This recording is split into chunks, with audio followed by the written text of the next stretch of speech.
Hello, everyone. It's John Laughland here. I'm the director of Forum for Democracy International. Welcome to this week's forum.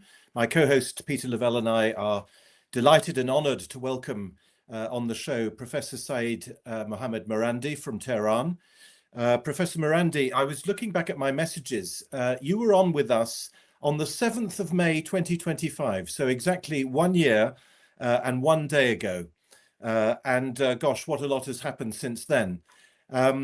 By the way, apart from all the obvious geopolitical things that have happened, one thing that has happened is that you've become an absolute internet superstar. You've been on all the big podcasts and big shows from Piers Morgan to the Duran, and everybody listens to you with great interest and great attention. I noted, talking of the Duran, I noticed a post I think today or yesterday by Alexander Mercouris, laying out what he thought would be a way for the Americans to basically get out of this war and to achieve some sort of peace. And he listed all kinds of things. But I suppose the question I want to ask you, Professor Marandi, is peace can it even be envisaged? I think Peter and I agree that Iran holds a number of cards, but holds one very big card, obviously the control of the Strait of Hormuz. And it looks to me and Peter as if the United States is losing this war and that they are running out of options. Trump's repeated threats to annihilate Iran with a nuclear bomb and so on, there's been another one in the last 24 hours, are obviously beginning to sound a bit hollow. Even if one accepted Alexander Mercouris's list, which included all kinds of good ideas like removing Kushner and Witkoff from the negotiating team, dotting the I's and crossing the T's on the nuclear deal and so on, is peace can it even be envisaged, would you say, given obviously the American attitude, but also the regional calculations? Professor Marandi. And at the tail end of that, John sent me Alexander Mercouris's list, and as far as the list is concerned, it's good. Okay, it's well thought out. But the problem with the way that Mercouris formulated it is that it's what's good for the U.S., what's good for the West, and that's where it's missing here. Okay, and this is one of the things I think one of the fundamental shifts, and you were on my program many times, we've talked about it, is that the way forward, irrespective of the outcome, will be determined by Iran and not by its Gulf lackeys and the United States. See, this is why negotiations or deal is so hard for the West to deal with, because they're not running the show. It's something they cannot conceive of, and they're really having a hard time accepting. Well, two things before I begin. One is that thank you for your very kind words, and thank you very much for the invitation. But I also should point out that when I first became involved in media, and it was an accident, but in any case, when I got involved, probably the only place where I felt that if you watched the program, you would learn something about our part of the world that is completely absent in Western media was Peter's Crosstalk show. And back then in the day, there wasn't social media like there is now. And so it was basically, Peter Lavelle's show on RT, which you could watch on YouTube, and you can't now, but back then you could watch on YouTube. And for me, it was very important being able to have the privilege to be on his show. So having said that, I don't want to comment on his article because I haven't read it, but I respect him a lot. I've been on his show multiple times. Very knowledgeable, very decent, and good people, and I advise everyone to watch the Duran. It's a very, very worthy of watching. It's one of the best shows around. Yep. What I can say is I'm very skeptical about any peace agreement. I don't believe that the United States is prepared for any such thing at any at any point in the future that I can envisage, unless there's some sea change in U.S. politics, which is not impossible. I mean, as an example, after the collapse before the fall of the Soviet Union, the Americans are very sensitive about death to American chance in Iran, which shouldn't be taken literally, by the way. It's like saying he bit the dust. It's not literal. It's like death to American empire. Just like Yankee go home doesn't mean that, if you're a passport holder, they want you to get on a plane and go. It's imperialism. It's empire. And back in the day when we had the Soviet Union, in Iran, the chance would be death to America and death to the Soviet Union. There was a dislike towards both. The big Satan and the little Satan. Yes, exactly. Well, no, the little Satan was the UK. That was always. And again, the regime, not the people. And no one should take me literally. I mean, yeah. So, but the thing is that after the collapse of the Soviet Union and the emergence of Russia, forget the change in the borders. That's not the issue.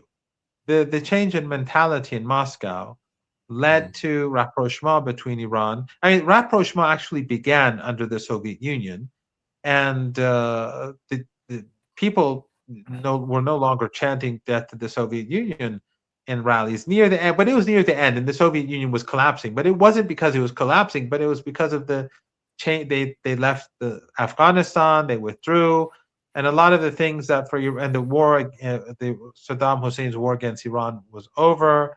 So it was things were changing. But in any case, after the collapse of the Soviet Union and the emergence of Russia, the relationship began to evolve. And you see today that Iran's relationship with Russia is, if you went back 3-4 decades ago, and someone told you that this is, forget the change in the borders of the Soviet Union, that the relationship between Moscow and Tehran would be what it is today, they would say that you've lost your mind, or you have a very creative mind, or you have a good imagination. But the change is enormous. It's enormous. So a change in U.S.-Iranian relations at some point in the future is not impossible to imagine. But under this political regime, where Zionism and the Zionist lobby have such enormous control, where even a Trump appointee like Joe Kent says that, look, this war is all about Israel and the Zionist lobby. Iran is not pursuing a nuclear weapon. Iran is not a threat to the United States. Even when we all knew this before. I mean, if anyone was following Peter's show 20 years ago, they would have been hearing this. But this is coming from, the guy who was almost at the very top of U.S. intelligence. So under these circumstances, I think that peace between the two countries is impossible. What is possible is a ceasefire, and that was something that almost happened. When at the beginning of the war, Trump, of course, demanded unconditional surrender, just like the 12-day war. It didn't work out well for him or as planned, but at the end, he was in such a bad situation that he accepted Iran's 10-point plan as the framework for negotiations. Of course, later on, when people were ridiculing him for such a retreat, then his spokeswoman said that we threw it in the bin and that sort of nonsense. But it was symbolic of how badly the war went for Trump. But at that point, we had a ceasefire agreement where Iran would allow ships from the 5 countries that assisted the United States in the war, meaning Kuwait, Bahrain, Qatar, the Emirates, and Saudi Arabia, to go through the Strait of Hormuz. Because the Strait of Hormuz has never been closed. This is a myth that some people seem to believe in. Russian ships have never been blocked. Iraqi ships, Iraq was not a part of the war. Their ships were never blocked. Oman, China, Indian ships have gone through. Pakistani ships have gone through. Some of those ships that had been, they've been at a port in Saudi Arabia or in the Emirates, there were complications, but they were not totally blocked, those ships.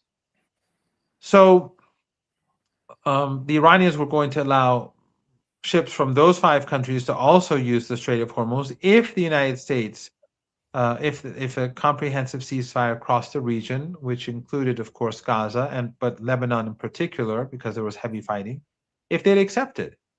And what happened was that Netanyahu started carpet bombing Lebanon, even places which were not sympathetic to the resistance, in order to crush the ceasefire, destroy the ceasefire. And then for 10 days, he resisted, and ultimately when he accepted, and of course later on he began killing again, and he's doing it now, Iran said, okay, we'll let the ships go. And then Trump, who had just 2-3 days earlier imposed a siege on Iranian ports, said, great, but I'm keeping my siege. Yeah. So Iran said, okay, then we're not letting those ships go. And the global economic crisis is just getting worse and worse literally by the minute. Yes. As a result. That ceasefire, if the United States, that ceasefire could have been a good starting point. If we could have ultimately the Israeli regime forced to leave Lebanon, the situation in Gaza changed, and the U.S. withdraw its threats from Iran, remove troops from the region, I think that the situation that we had 3, 4, 5, 6, 7, 8 years ago, I think that would basically be we would be looking at as an ideal scenario today. Yeah, but you start off, I think, from the most salient point. I mean, there is no trust. There's no reason why Iran should trust the United States. I mean, being attacked twice in such a short amount of time, and then all of the babble that is coming out of the American administration. I mean, I don't know about you, John, but I mean, Trump has another Truth Social. I don't really care anymore. It's worse than babble. It's complete incoherence. Marco Rubio, as I'm sure Professor Marandi knows, said only within the last 24 hours that Iran must not be allowed to have a nuclear bomb, otherwise they would be able to close the Strait of Hormuz. And we wouldn't be able to do anything about that. But again, the veiled threat of using nuclear weapons against the country that doesn't have nuclear weapons. But if nuclear weapons are in play, it will be Iran that uses them. And it's just like, it's incoherent. It's so incoherent. That is what disturbs me most is not the fact that Trump keeps threatening to use nuclear weapons against Iran, or to obliterate Iran, or to send Iran back to the Stone Age, or to wipe out this civilization, and all the other things that he's been saying, or having this orange glow that he said hours ago over Iran, which alludes to what you were saying at the beginning of the show. That's not what disturbs me the most. What disturbs me the most is how there's no pushback in the West. You don't see European parliamentarians writing letters of condemnation that Trump is threatening to carry out the most outrageous Holocaust in human history. You don't see MPs in the UK gathering to write a joint letter, or you don't see journalists particularly as their economies are dissolving in front of their eyes because of this war. And exactly, and these journalists, some of them have millions of followers, some hundreds of thousands, tens of thousands of mainstream Western journalists. None of them are saying anything about this. They don't seem to be outraged that you can threaten to exterminate the Iranian people, and it's fine. But these very same people who are quiet, as you rightly point out, their economies are being demolished by the Zionist regime, Trump and Netanyahu. And still they'll sit and be quiet about it. I mean, I'm not an economist. I don't pretend to know much about the economy, but I have been listening to economists over the past few weeks talking about the situation. What is happening, if it continues, will lead to a global economic. If it continues for a while, there are different opinions how long. It'll lead to a global economic depression, not recession, depression. And a depression today would be very different from 100 years ago.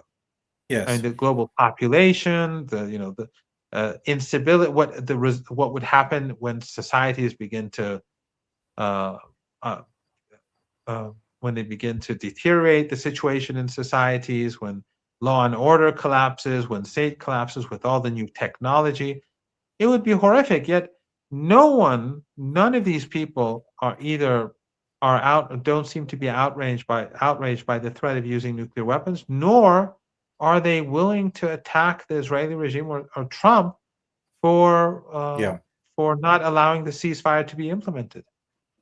You mentioned retreat in your first answer. The retreat in terms of the war aims is really spectacular, isn't it? Peter mentioned Babel, but we started off, as we all know, with no nuclear program and regime change. That didn't work. Then it went to, do you remember 4 points? Marco Rubio said, write them down. Do you remember that? That was about 4 weeks ago. And that was, no Navy, no Air Force, no missiles and all the rest of it. And that has also been abandoned. And now the war aim is to reopen the strait and to at least to destroy Iranian control over the strait. When Peter asks about trust, my personal view is that trust doesn't really play a role, or at least doesn't always play a role in international relations, and that there can also be agreements which are reached simply because both sides have an interest in reaching them. And Professor Marandi, you've of course accurately drawn attention to the economic consequences of the war. Might there be a moment in which the economic pressure is too great even for the America? Even for the Americans? Might there be a time at which they see the light, not because they like Iran or trust Iran or wish Iran well or anything like that, but simply because they want to get out of this situation that they've got themselves into? And if that is possible, and that's probably a big if, is it the role of what would then be the victorious party, in this case Iran, to seek for ways to give the other side an off-ramp? Oh, no doubt. I agree completely. And the Iranians provided Trump with the off-ramp. Yeah. When Netanyahu accepted the ceasefire and the Iranians said the Strait of Hormuz is open, actually, there was a lot of criticism directed at the foreign minister, the Iranian foreign minister, for that tweet, because he sort of said the Strait of Hormuz is open. And it wasn't going to be completely open. There was some, I think there was some, it was negotiated how it would be, how ships would be able to leave. Maybe we should be using, it should be regulated instead of saying open. It should be regulated. Yes. Well, under Iranian control. It's under Iranian control now. Yes, but the point is that he said didn't exercise any control over it. That's right. But he said that the strait is open, and Trump could have said, "Great, I achieved whatever it is that I was going to achieve, and we'll implement the ceasefire and move on." He could have used that as the off-ramp, but instead what he said was that the Strait of Hormuz is open, the Iranians have capitulated, they're going to give the dust, the nuclear dust, he keeps calling it nuclear dust, they're going to do this, they're going to do that, and I'm keeping my siege on Iranian ports in place. Yeah. So instead of using the off-ramp, he went and escalated. So it's difficult to imagine, but it's difficult to deal with the United States because Trump is so unpredictable. And I think that's something that all three of us have been discussing in different formats and different programs over the past few months. Who is Trump? What goes on in his head? What is he thinking? Well, I mean, one of the things that's very interesting is if you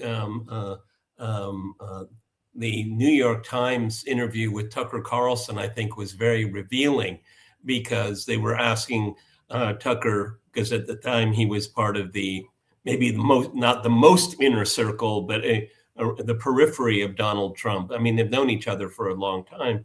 And Tucker made it very clear that it was outside influences. It wasn't the State Department, it wasn't the Defense Department, it wasn't his intelligence community. It was obviously the Israeli lobby.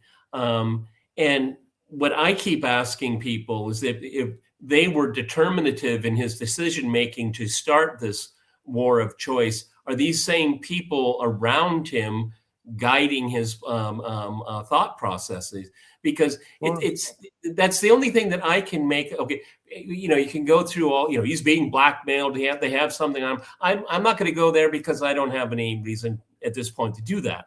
But one thing is sure is that there were these forces that were influencing him then, and then we can go back to the 12-day war. And they haven't gone away. And they haven't gone away. That's one of the things I think we need to understand, because that's a variable that we don't have any insight into.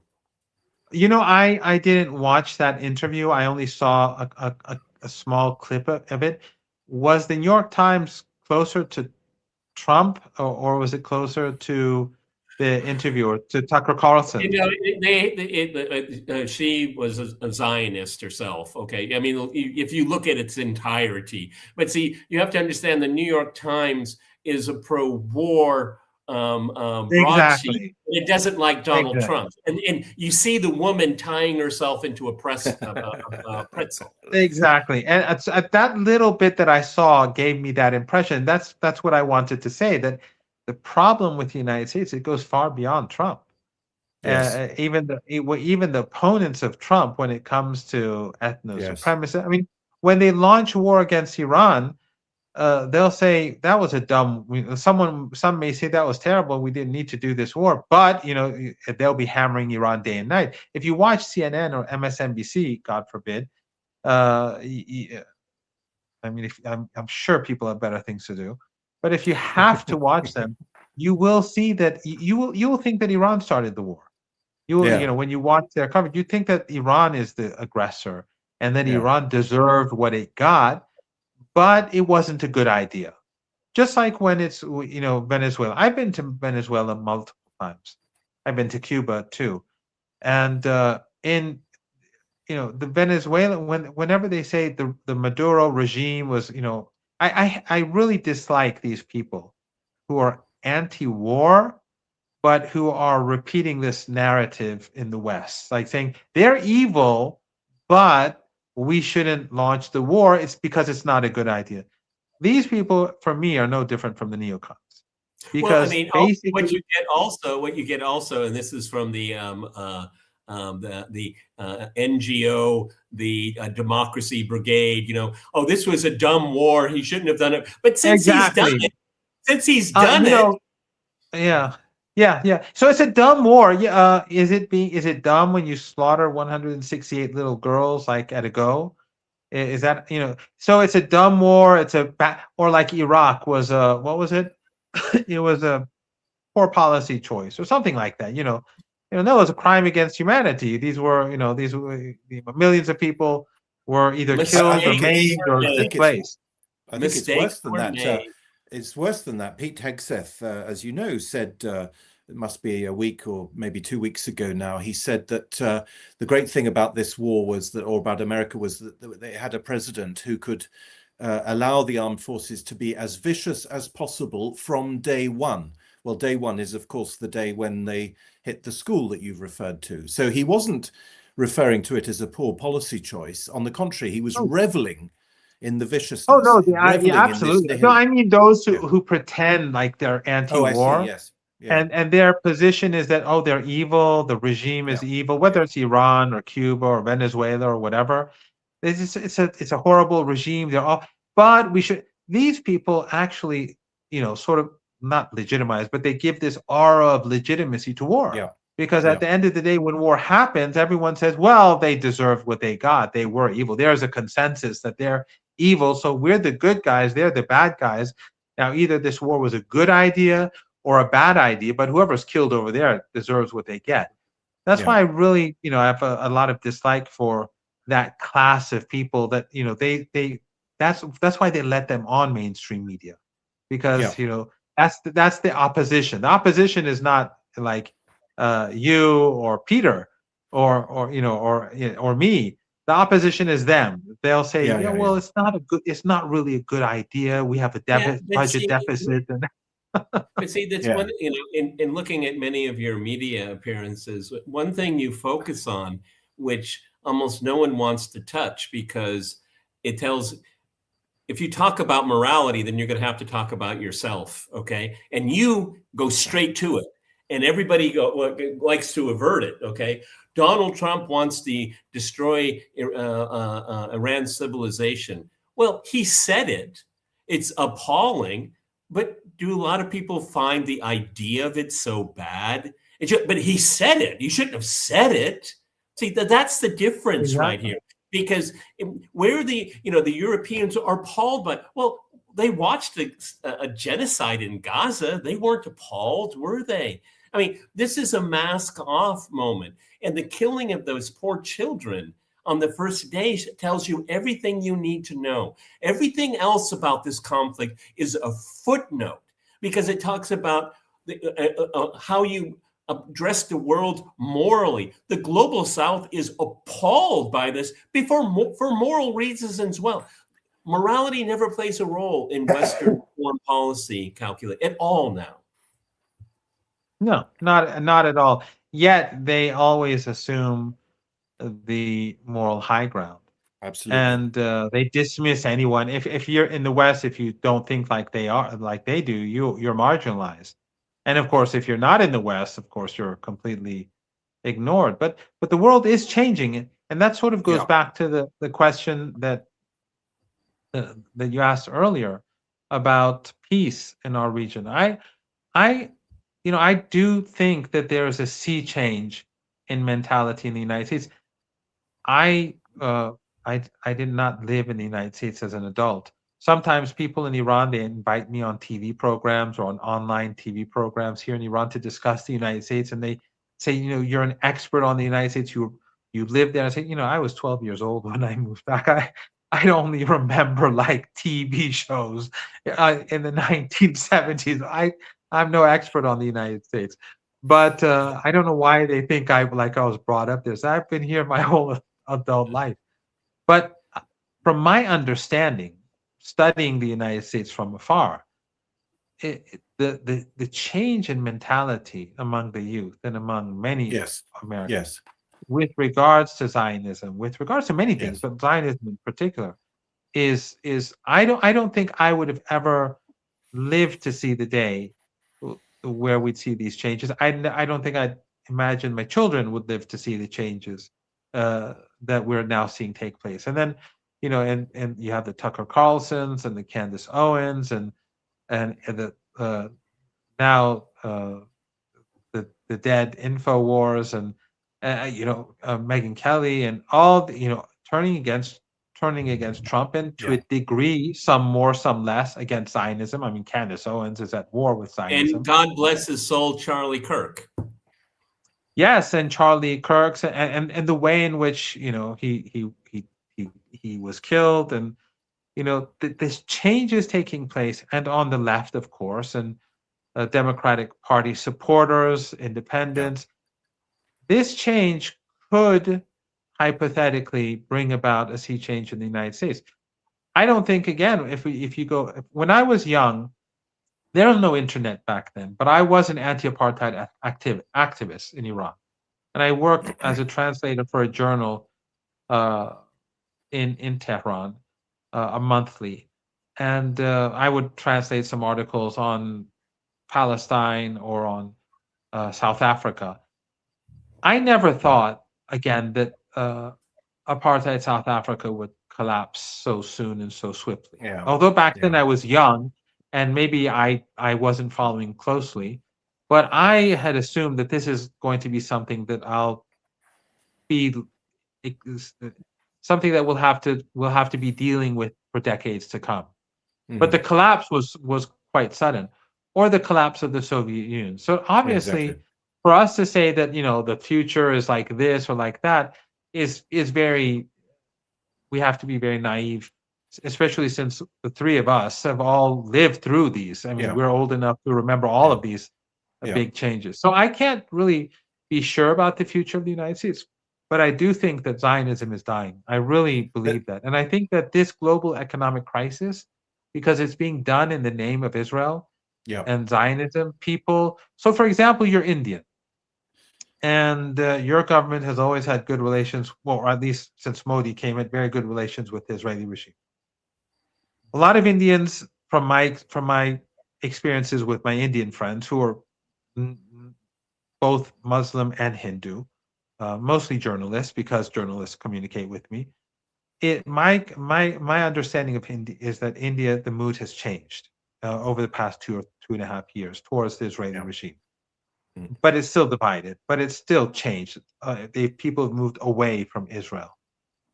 Now their economy is suffering, and they know it's because of Trump and Israel. So so in the United States, when the price of gasoline goes up, when the price of energy goes up, and a lot of much worse things are going to happen because these are just symptoms. Yeah. When this happens, people are going to say, well, Trump did it. Netanyahu did it. Yeah. The Israeli lobby did it. So the potential for a sea change in US politics is, I think, there. But I don't know the future. I don't know the United States well enough. And of course, the oligarchy is much more entrenched. And I should add one more thing, and sorry for the long rant. I used to think that communism was very incapable of propaganda, and the thing about capitalism was that they were much more dynamic, and they were able to convince people that being poor, but to strive for the American dream and so on. They were very good at this, and also Hasbara and Israeli propaganda. I think that as capitalism progresses and it becomes this oligarchy, this small oligarchy with a collapsing middle class, they're becoming more and more like the Soviet Union. And their propaganda is becoming more crude. And so young people are seeing right through it. So back in the day, it was very difficult to convince people about Gaza, about Palestine, about any of these injustices. You'd have to go to Peter's show. Yeah. Or before, and I don't want to mention Al Jazeera, but before Syria, Al Jazeera. Back then Al Jazeera, until Syria began and Al Jazeera became a tool for regime change at the empire and the Israeli attempts for regime change. Until before then, Al Jazeera was like that. You'd have to go there to get information. But why? And very few people did. Why? Because they were convinced by the media. Now I think the media is not convincing people. And it's not just because of social media and all that. I think it's because their propaganda is becoming more crude. But you have to add to it that everything else you're told about the state of the economy is a lie, about the vitality of democracy, that's a lie. I mean, and now you say, well, if they're lying about this, then they're probably lying about it's a cascade. It's a cascade. Exactly. It's just like, so the propaganda has become so crude that they're telling you in your face that things are fine, you're doing really well, and life is good, and and you're saying, well, no, that's not. So then you start thinking that then everything else must be open to question. So I'm not sure what will happen in future. It looks like the United States will never change, and the Democrats are pretty awful too. And the New York Times, the reporter who was speaking with Tucker Carlson, I think in many ways is closer to Trump than many would expect. Well, she's close to power. She's close to power. Exactly. Exactly. And this is the whole dynamic. This whole idea, left, right. It's all nonsense now. It's your proximity to power. That is the dynamic. Exactly. And I don't mean that she's closer to Trump and that she likes Trump. I mean that power, the real people who are running the show, the people who are not even in the political parties. They're not Republican. They're not Democrats. They're the oligarchs. They fund both sides. They fund all sides. But I think that things are changing very dramatically, very fast. So, and I'm by nature an optimistic person. I'm not a pessimistic person. Even though I believe that we just have a responsibility to do what we do. And even success is not important. It's not important for me or you for people to accept what you have to say. If you know what you're doing is right, then you just do it. And I would add that a lot of the things that we're hearing today, so many young people speaking out, so eloquent, far better than I, if it wasn't for the work of people like 30, 40, 50 years ago, who like we would read their books back then, and again, Chomsky, a bit problem. I know there are differing views about Chomsky nowadays. Chomsky then. Okay. Yes, but those who were back then critiquing empire from different angles and from different degrees of let's say awareness. If it wasn't for them, Absolutely. And they probably looked at what they were doing often perhaps with a bit of despair. If it wasn't for them back then, and again, I don't mean Chomsky per se, but if it wasn't for Edward Said. You could, yes, you or could mention, Howard you could put Zinn, Pat and I don't mean to the list as well. Yeah, many, and exactly left, right, everyone. If it wasn't for them, we wouldn't be where we are today. That's right. There's no doubt, because there has to be a foundation for people to build upon. So, Yeah. but so I think that they were probably more heroic than most, because they were doing it at a time when it looked like there's no way out of this mess. But in any case, I think I'm optimistic, because I think so many people are awake, and young people, smart people, and it's something quite global. Can I ask about the Persian Gulf region? We're talking about change, possible sea change in America. I think everything that you've said about the United States is absolutely spot on. But of course, one of the most remarkable things that's happened in the real world is the destruction of the various bases on the other side of the Persian Gulf from you. Do you know of, are you aware of any sea change in the Arabian Peninsula on the issue of relations with Iran between the various component states of that peninsula? I mean, for example, Saudi Arabia versus UAE and so on. Is there any shift there? Do these countries now, are they now looking at which side their bread is buttered? This is probably the most interesting question of all. For me, it's quite fascinating that for 47 years, the Western propaganda machine has been antagonizing Iran.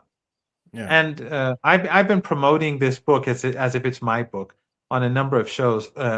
Friends of Peter and I, Flint and Hillary Leverett, they wrote a very good book on Iran going to Tehran. Wonderful people. Very wonderful people. Given out of the public. They were destroyed.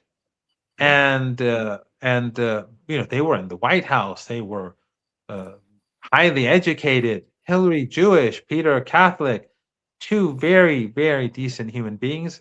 They wrote a lot of good articles, but they wrote a fantastic book on Iran, which people should read. But they were completely demolished, and by the think tank class, by the media, the Democrats, Republicans, everyone, the policymakers. And if they had listened to them instead of the Zionists, we wouldn't be where we are today. But back then, Western media and the think tanks and the whole apparatus of the Epstein class controlled apparatus has been demonizing Iran for so many decades. And it doesn't just influence people in the West, it influences people across the world, because across the world, people read Western textbooks, because that's where the money is, that's where the research is done. So, for example, in Iran, if I, for decades, if I wanted to read about Russia, until maybe a few years ago, I would have to read like some Western expert's translation that's sold in the bookshops near the University of Tehran, something like that. Or I'd go to Western think tanks and read about Putin, and and obviously I would have a very negative view of him because that's where I get my information. If I'm going to learn about China, the most famous book even today is Kissinger's book, even though it's nonsense. But anyway, that's how it is. So for 47 years, they were very capable in demonizing Iran. And their proxies and allies in the region, meaning Saudi Arabia, the Emirates, Qatar, they have this huge media apparatus, and it's not just Al Jazeera or Al Arabi. It goes way beyond that. These religious centers, cultural centers, websites, TV channels that they fund that they don't own, that are not even linked directly to them, or Turkey under Erdogan. They've been trying to use sectarianism and racism in order to create hatred towards Iran too. So the West and their proxies and allies in the region, they've been demonizing Iran in the English language, in the Arabic language, in all the different languages, because a lot of these, Saudi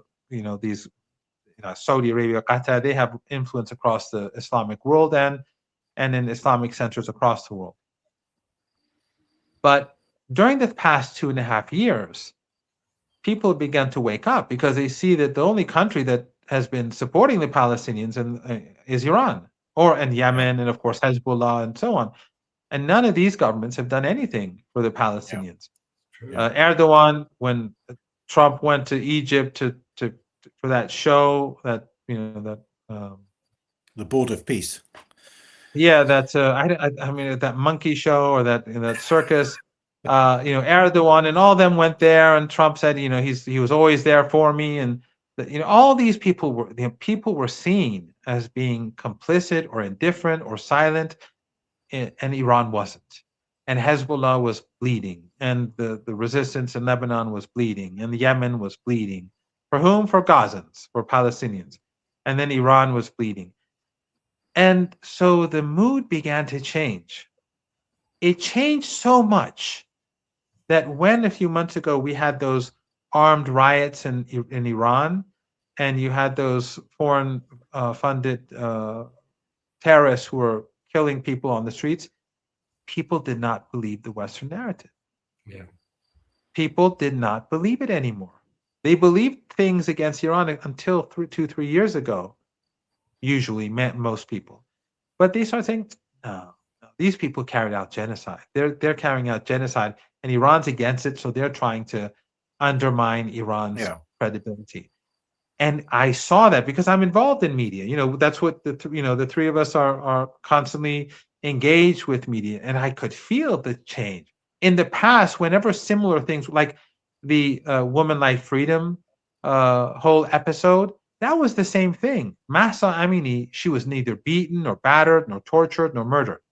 I mean, they took her to a police station. They shouldn't have, but she didn't die because she was beaten. She had a condition, and she passed away. And then Western media, Persian language media, and Western media and Arabic media, they all demonized Iran.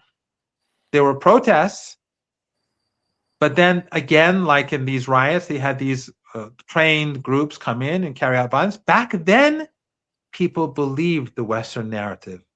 Many people across the world believed it. This time, they didn't. The thing is that there has, I just wanted to say that now the mood has changed. And so when Iran was striking at these regimes in the Persian Gulf, most Arabs on the streets were cheering for Iran. Mm-hmm. Even though the media apparatus was demonizing Iran, even though most of them are Sunni and Iranians are not Arabs, and they play on these, but people said they recognize that Yemen, they recognize who Yemen stood for, they recognize who the UAE is standing for. So the awakening that we see in the West is complemented by an awakening, I think, across the world, but also in our region too.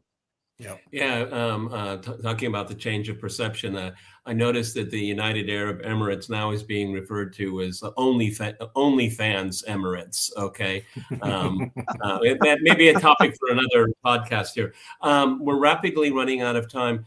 I agree with John when he said, it may not necessarily be an issue of trust, but there has to be a framework here.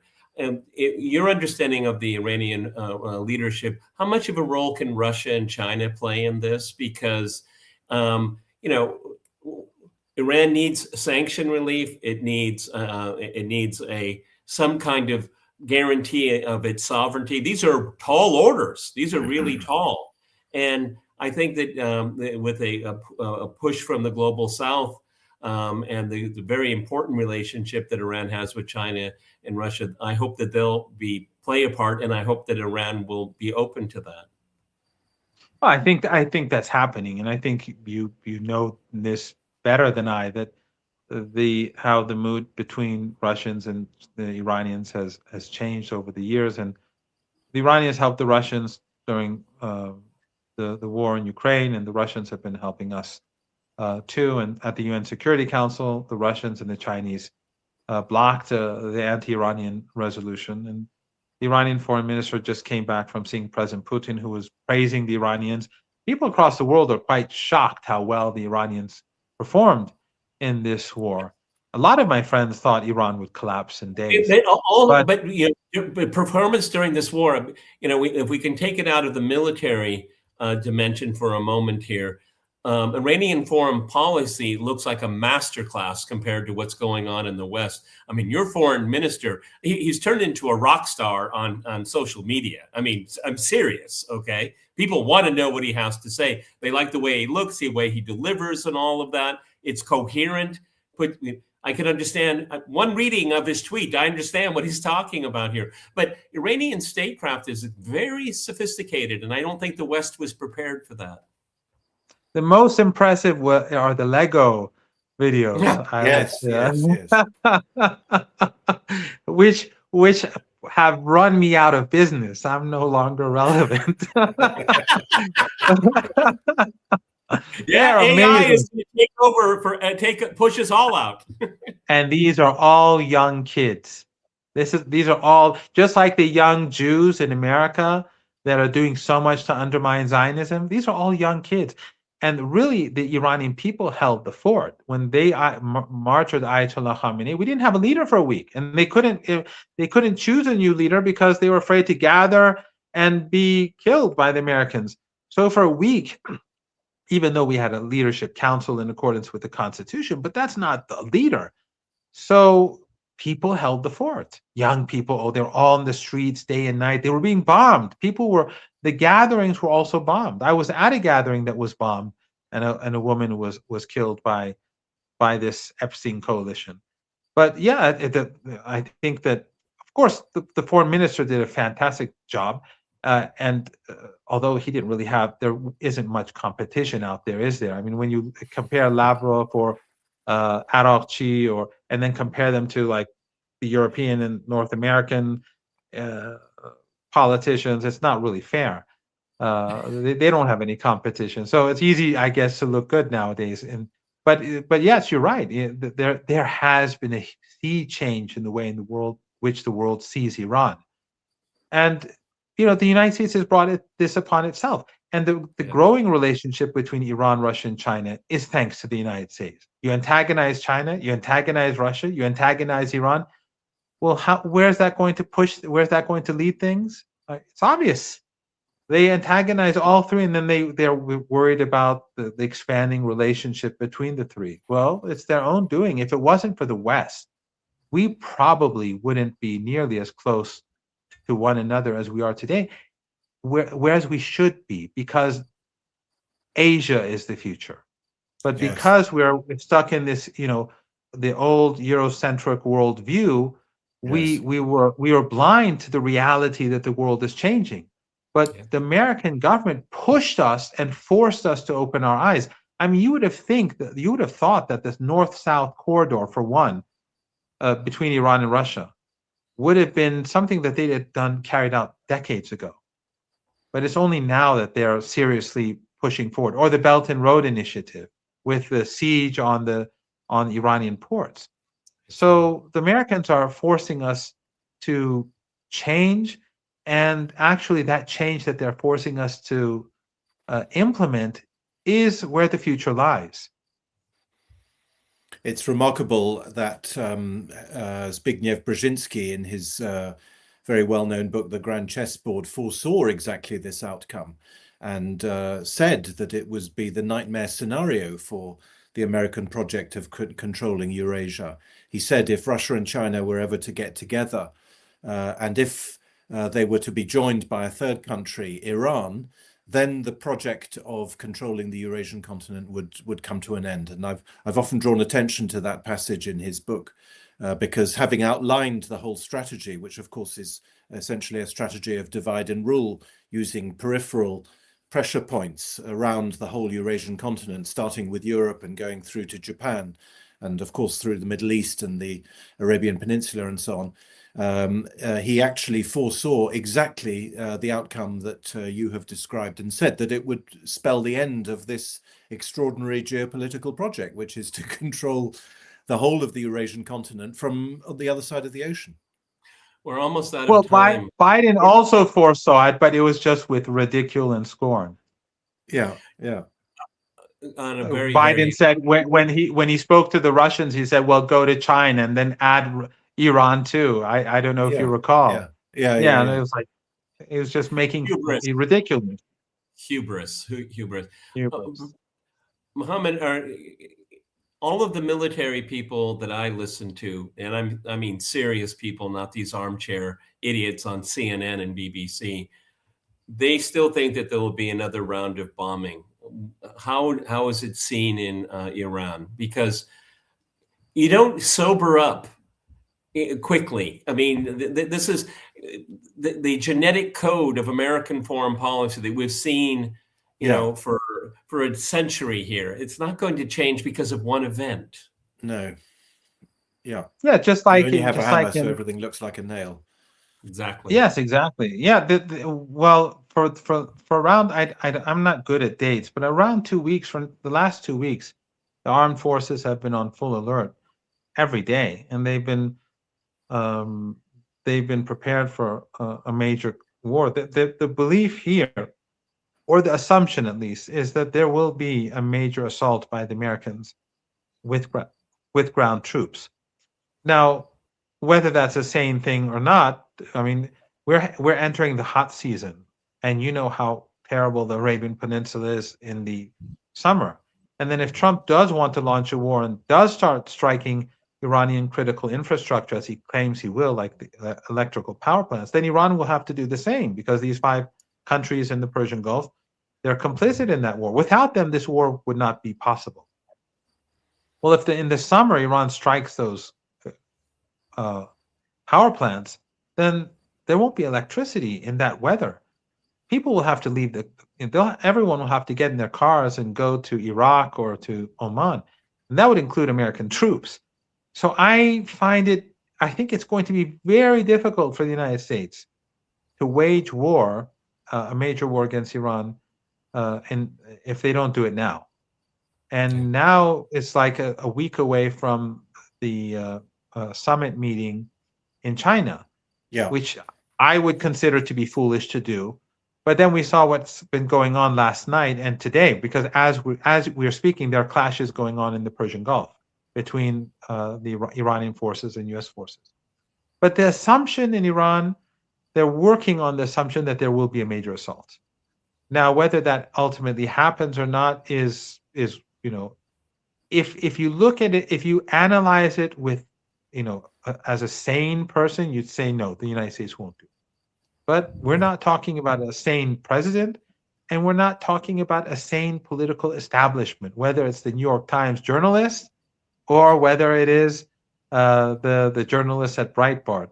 So when you have that sort of political class, as they say in the Russian, I think in Russian they say the collective West. I've heard that used a lot among my Russian friends. Yeah, and I think it's a very good term. Some people confuse it; they think that it means Westerners. It doesn't mean Westerners. It means the elites, but the ruling elites. But with this collective mentality in the collective West, I think we should never imagine that because of the upcoming summit or because of the growing economic crisis, the United States will rethink and take a more sane policy.